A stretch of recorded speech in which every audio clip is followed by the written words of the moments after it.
Now from Washington, here is Jack Anderson. In a short time, Jack Anderson Confidential has gained a national reputation for fearless investigative reporting, and this week's show highlights our most newsworthy stories, like an in-depth interview with President Reagan, corruption in U.S. military aid to Egypt, the scandals surrounding the Savannah River nuclear power plant, how the Air Force endangered its workers' health, and sexual harassment by government contractors. You miss a lot when you miss Jack Anderson Confidential. See it this week.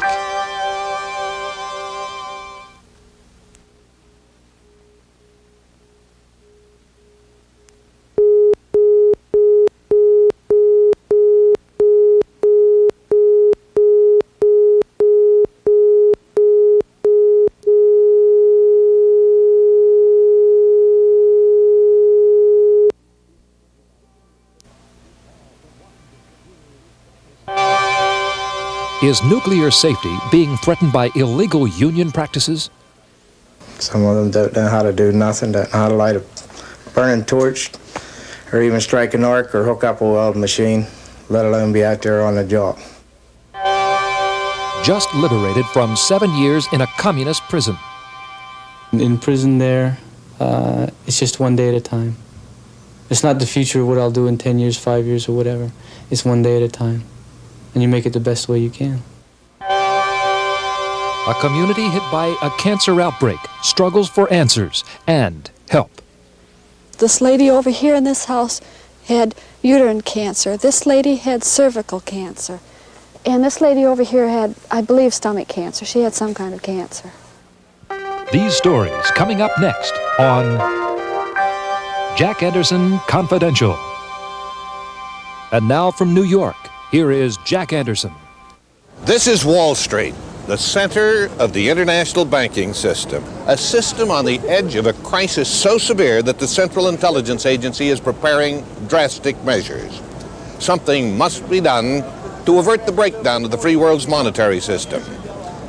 The crisis developed after $600 billion in risky loans were made to 40 underdeveloped countries too poor to pay them back. Richard Dale is a visiting scholar at the Brookings Institution in Washington.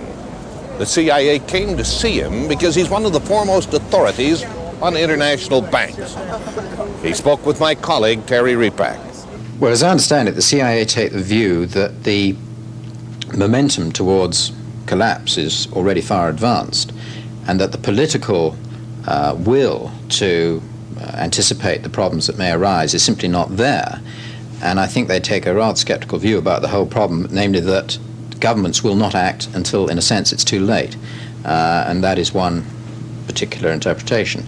So I think they say, right, we will not solve this problem ahead of events. We will have to have a global bank holiday before anything is done. And that will be the stimulus to get governments to act and cooperate to pull us out of this. Well, of course, the CIA's job, if I may say so, is to look at the downside risks. They're always looking for the worst case. That is the nature of their job. So that was their focus.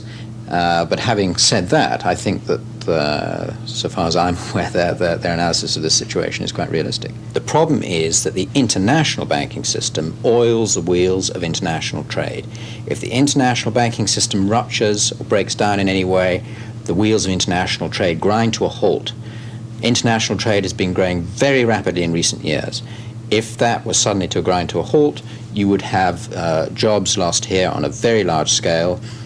After all, some 30% of US steel is exported, 40% of agricultural produce is exported. If there were to be a rupture of international trade, there would be massive job losses here and in other industrial countries. Experts have told me there's no need to hide our money under mattresses. The banks will not go broke. But what is not clear is just how much the taxpayers will have to pay to bail out the banks for a crisis they helped to create. When I return, a report on how corruption is endangering our nation's nuclear plants.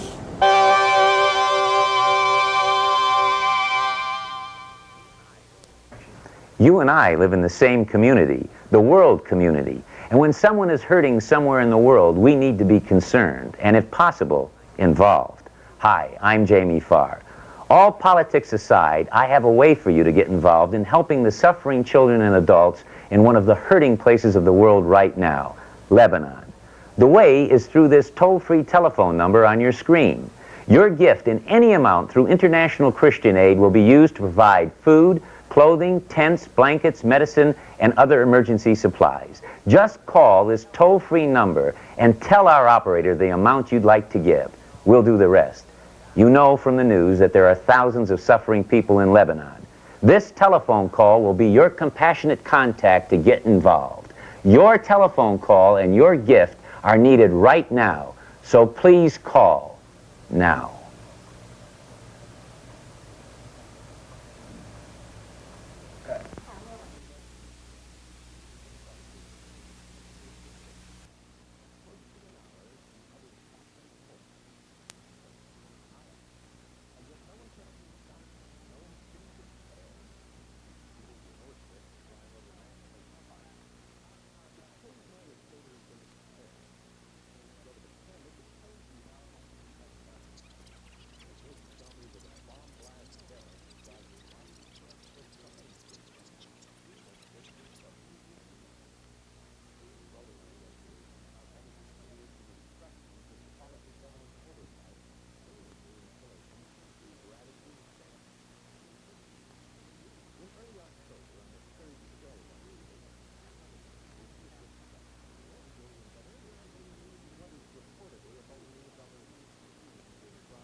The fear of a nuclear accident raises the hair on the back of the neck.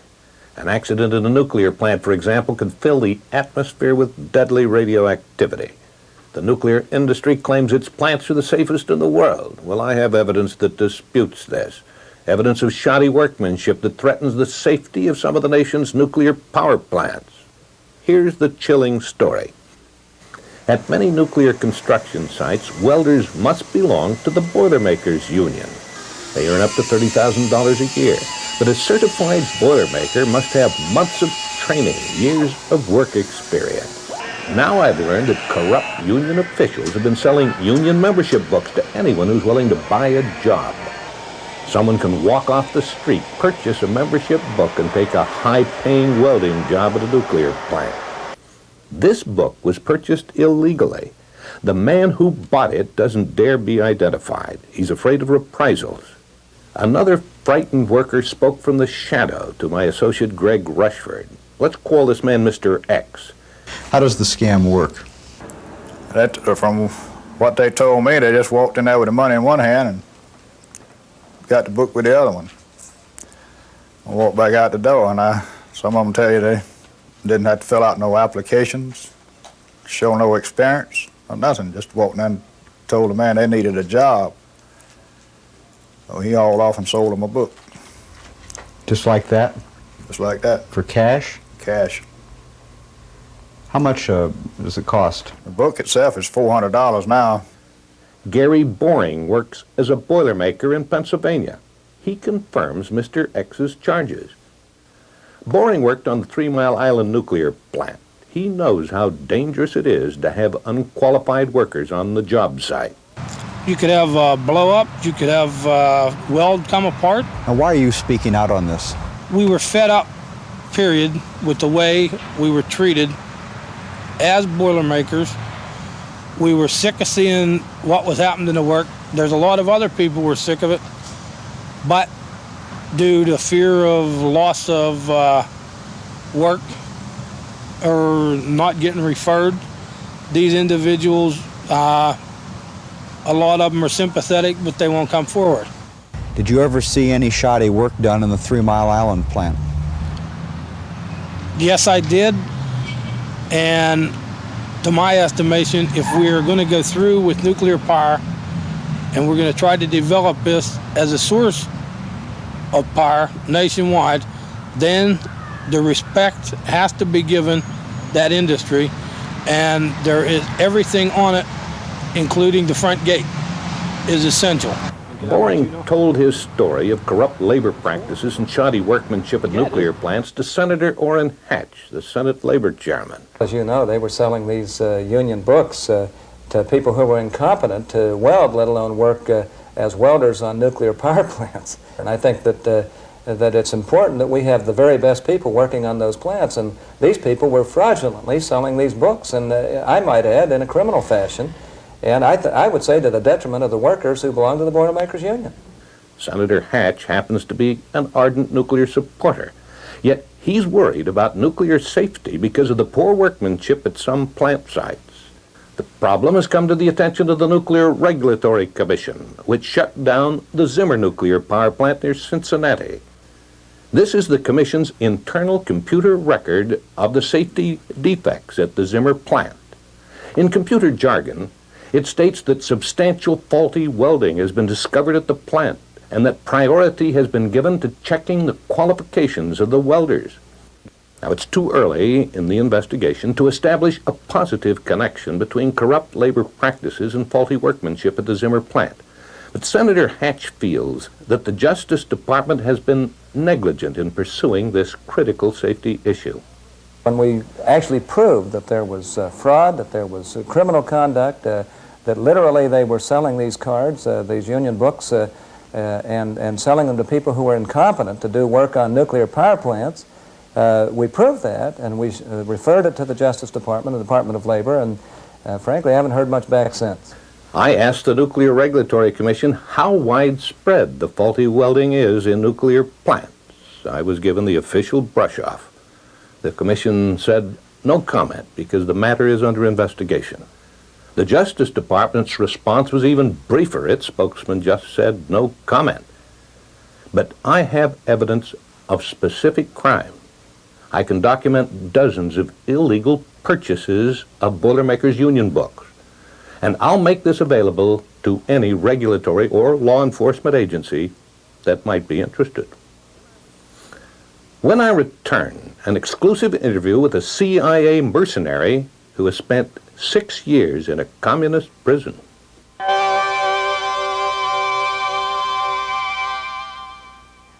I'm here on behalf of International Christian Aid to ask your support for a major relief effort in Lebanon.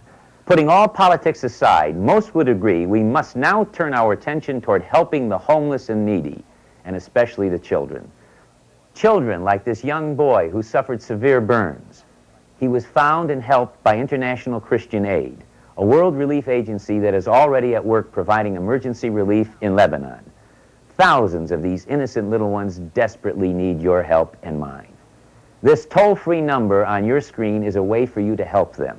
Your gift, in any amount, will be used by International Christian Aid to provide food, clothing, tents, blankets, yes, and emergency medical supplies and assistance. The need is urgent. Will you help? Go to your phone right now and call our toll-free number. We'll do the rest. Together, we can help children in Lebanon who need to know that you and I care. There's a lot about the business world you can't learn in any textbook. You learn it here, the Wall Street Journal. Today's business, always current, always timely. Believe me, it's required reading. Get all the business news you need when you need it. Get the Wall Street Journal. Delivered every business day for 6 months for $47. Just 37 cents a day. Phone toll free 800-453-4806. That's 6 months, $47, only 37 cents a day. Phone 800-453-4806 now.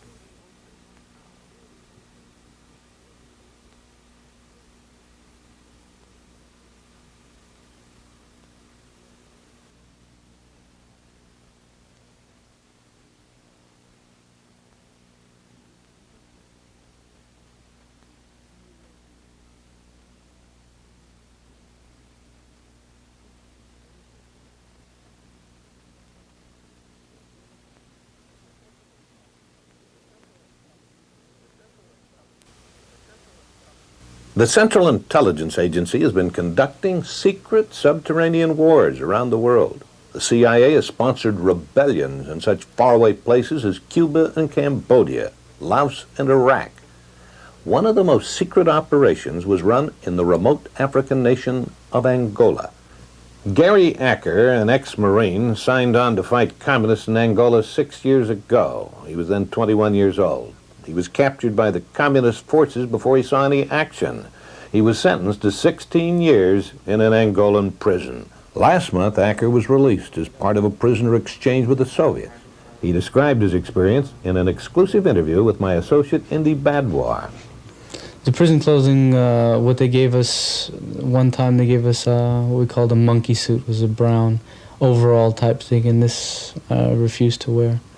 When I was released, I refused to wear the clothing that they provided because during my time in prison, they didn't give me sufficient clothing. 2.5 years, I was barefoot. I had no shoes. I had a pair of shorts that literally rotted off me.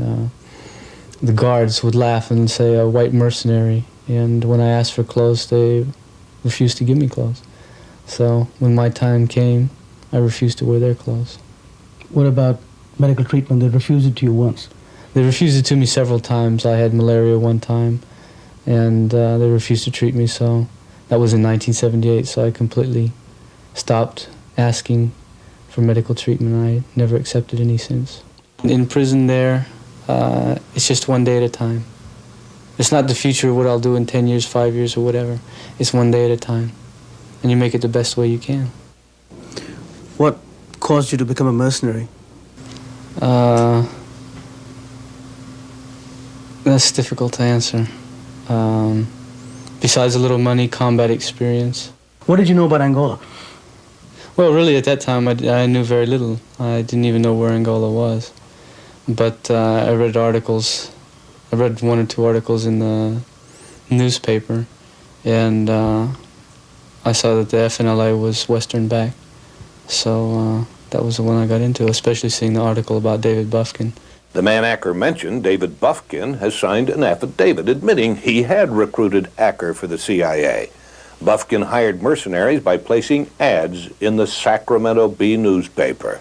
The CIA insists it had nothing to do with hiring mercenaries like Acker, but some former CIA agents tell a different story. I was quite disillusioned with the CIA and its integrity. See, we had abandoned all my people in Vietnam, so I had seen us do this before. John Stockwell was the CIA's task force commander for Angola. He states that Acker was hired to fight in Angola as part of a CIA operation, an operation that Henry Kissinger, when he was Secretary of State, officially disavowed. The CIA is not involved in the recruiting of these individuals. In the Angolan operation, I testified for 5 days to the Senate Oversight Committee. I gave them chapter and verse. I gave them cable numbers and memo numbers and dates and details, and told them exactly where in the building they could go to recover the files that would prove the truth.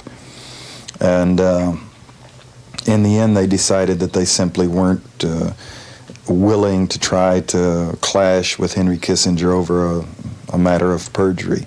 Gary Acker was a pawn in a great powers game. He hasn't been the only one. The CIA has been plotting coups, staging rebellions, and waging wars in secret. This has thrown us into an uncomfortable embrace with extremists who are morally objectionable, with dictators who oppose U.S. principles, even with terrorists whom we claim to abhor.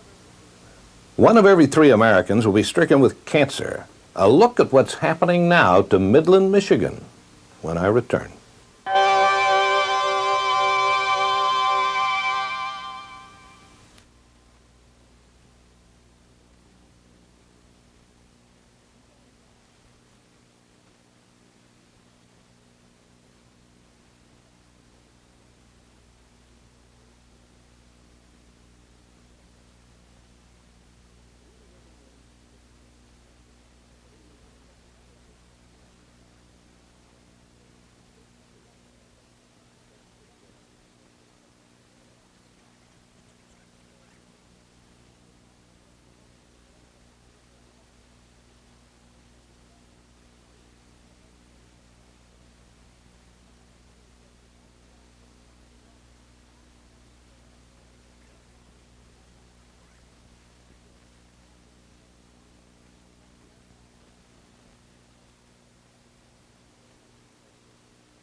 We're living in the cancer decade. Millions of Americans are being ravaged by cancer. 1 out of 3 can expect to contract the dread disease.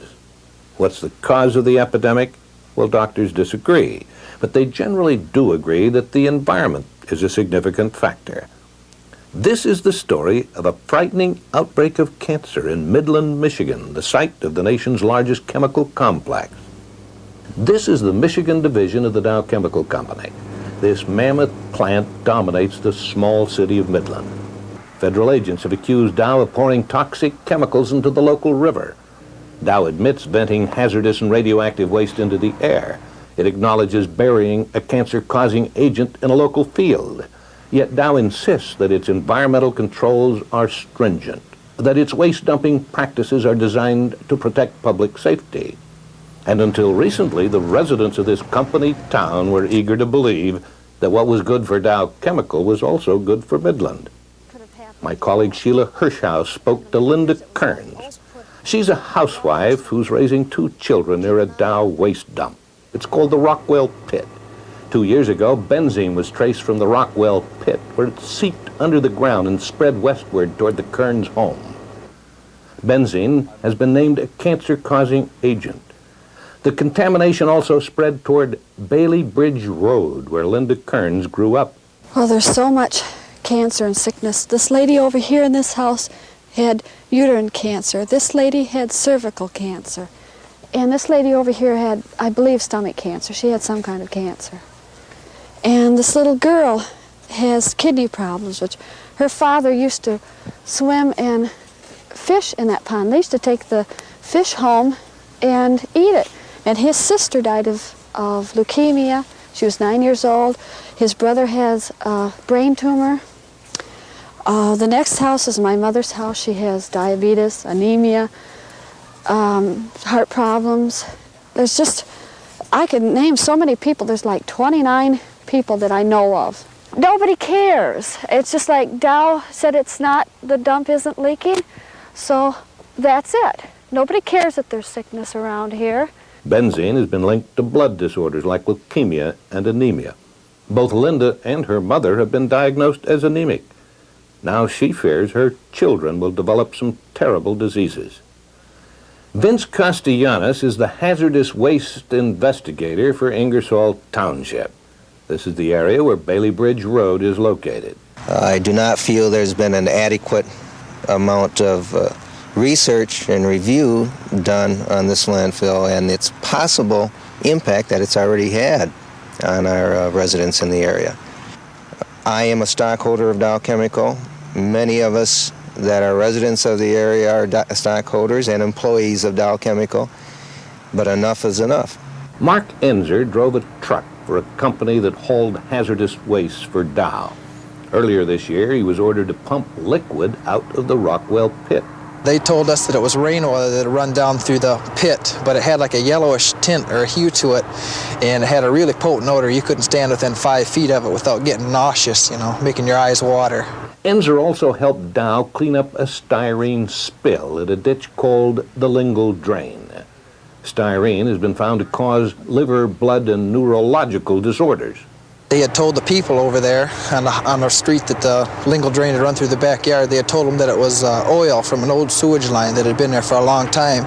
But yet, and the Dow rep told us that it was styrene. And we were told if any of the landowners came over here and asked us what it was, to tell them that we didn't know and to refer all our questions to Dow. Enzer told his story in a sworn statement. Afterward, Dow canceled an interview with my reporter. Instead, 5 Dow executives called a news conference to defend the company's health and safety record. Dow coined the term product stewardship to describe our concern for the safe handling and disposal of our products. This concern starts in the research laboratory, extends through our manufacturing process, and doesn't end until the safe disposal of our products after their use. The Dow officials said the styrene spill had been caused by a city construction worker who had ruptured an old sewer line. My reporter asked why Dow didn't notify the families in the area that the spill was styrene. What we've tried to do is to try to put things in perspective, to explain to the people involved in a way that they understand it. And I guess that's what we were trying to do in that case, because if I told her it was styrene, I don't think she would know what that meant. If she was told it was a hydrocarbon like oil, I think it's more likely that she would understand what the material was. That was the reason the explanation was given the way it was. Larry Fink is an environmental chemist with Michigan's Department of Natural Resources. He's so alarmed by the staggering increase in soft tissue cancer among women in Midland County that he lodged a complaint. He works at the state capitol in Lansing, but he bypassed official channels and wrote a letter as a private citizen last month. He demanded that the State Department of Public Health conduct a cancer study. From the data that I've reviewed, it appears that the rate is about 4 times both the Michigan and the national averages, representing approximately a 771% increase over the rate that existed in the 1950s when the rate in Midland County was actually lower than the national average. You've got one of the largest chemical companies in the United States manufacturing millions of pounds of substances which are known to cause cancer in humans, animals, or both. People can be exposed from the air they breathe. In the case of the people that live down gradient of the Rockwell pit, in the water they drink, and in the fish they eat from the rivers downstream.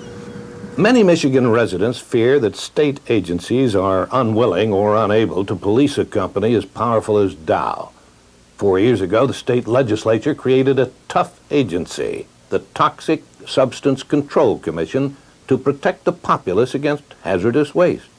Earlier this year, Dow tried to kill off the watchdog agency. The commission's executive director, Dr. Larry Holcomb, tells why.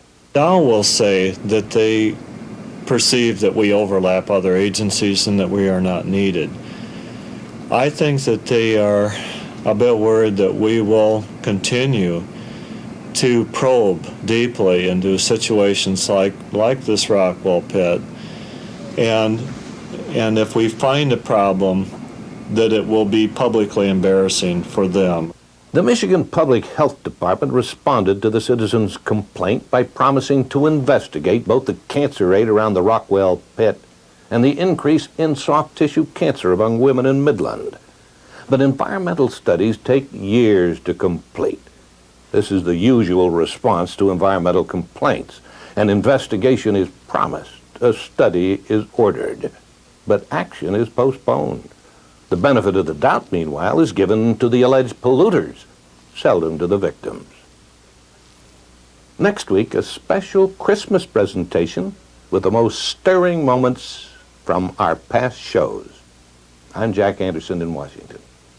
Jack Anderson Confidential is a Jack Barry and Dan Enright production in association with Able Productions. How does the scam work? From what they told me, they just walked in there with the money in one hand and got the book with the other one. I walked back out the door, and some of them tell you they didn't have to fill out no applications, show no experience, or nothing. Just walked in and told the man they needed a job. So he hauled off and sold them a book. Just like that? Just like that. For cash? Cash. How much does it cost? The book itself is $400 now.